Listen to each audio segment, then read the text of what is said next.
सवाल खड़े हो जाएंगे। नोट कर लो ना, अभी 4 सवाल खड़े हो कर लो जाएंगे। सर, मैं डिबेट अनुत्तरित रह जाता है। बिल्कुल, आप झूठ की राजनीति करके चले जाते हैं। सेकंड राउंड में आप जवाब दीजिएगा ना, इतना तो मेरा जवाब हो जाता है। बिल्कुल आप जवाब दीजिएगा, लेकिन अपनी बारी में।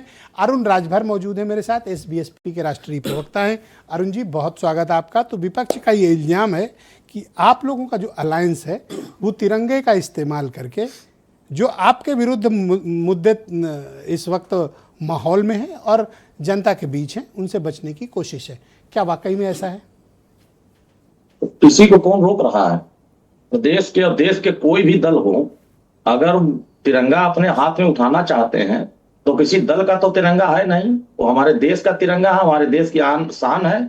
और हमारे स्वतंत्रता सेनानियों, हमारे इस देश के क्रांतिकारी जो इस देश के लिए बलिदान दिए, उनको याद करने का अगर वो पर्व है, तो उसमें तो सभी को ये चीजें, आने वाली पीढ़ियों को झंडा उठा करके हाथ में लेके चलना चाहिए और संदेश देना चाहिए कि हमारे इस देश के स्वतंत्रता सेनानियों ने इस देश के लिए जो बलिदान दिया है उसको हम जाया नहीं होने देंगे और देश को सशक्त करेंगे और देश को मजबूत करने का काम करेंगे।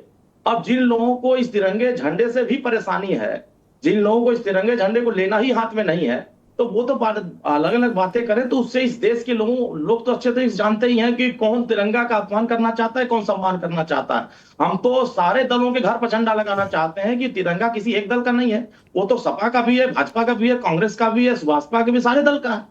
सारे दल के लोग लगाने और सारे दल के लोग यात्रा तो मैं तो कहता हूं कि एक तिरंगा हाथ में लो और राजपूत जी के घर जाओ।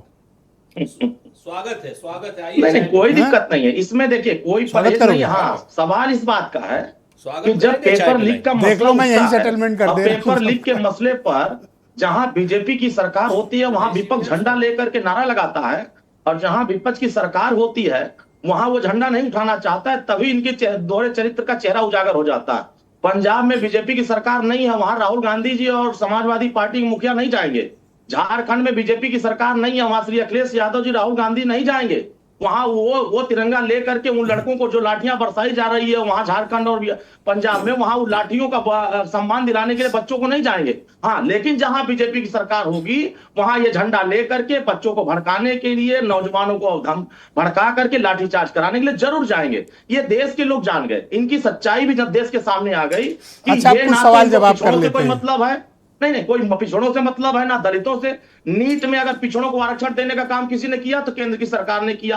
देश में जाति जनगणना सभी जातियों को कराने का फैसला किसी ने किया तो भारतीय जनता पार्टी, एनडीए की सरकार ने किया। सर प्लीज, राष्ट्रीय पिछड़ा वर्ग आयोग को संवैधानिक दर्जा देने का काम किया तो एनडीए सरकार ने किया। तो कांग्रेस, अच्छा, मेरे कुछ सवाल हैं आपसे। आप जिस गठबंधन में मौजूद हैं उस गठबंधन के ऊपर इल्जाम है कि वो मुद्दों से भागने के चक्कर में, अपना पीछा छुड़ाने के चक्कर में वो तुरंत तिरंगा उठाकर राष्ट्रभक्ति की बात करने लगती है। नहीं, उदाहरण कहें तो मैं कई गिना दूं, अयोध्या से लेकर रांची होते हुए दिल्ली तक।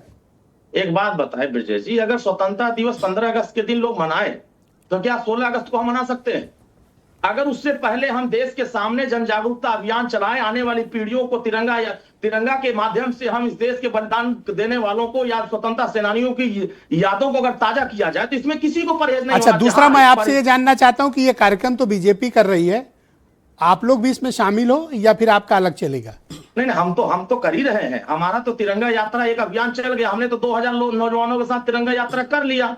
अब हमारा दूसरा तिरंगा यात्रा, हमारा तिरंगा यात्रा 13 तारीख को है, फिर उसके बाद हम लोग 15 तारीख को करेंगे। बहुत शुक्रिया आपका, thank you Rajbhar ji, thank you. कृपया हमारे साथ बने रहिए।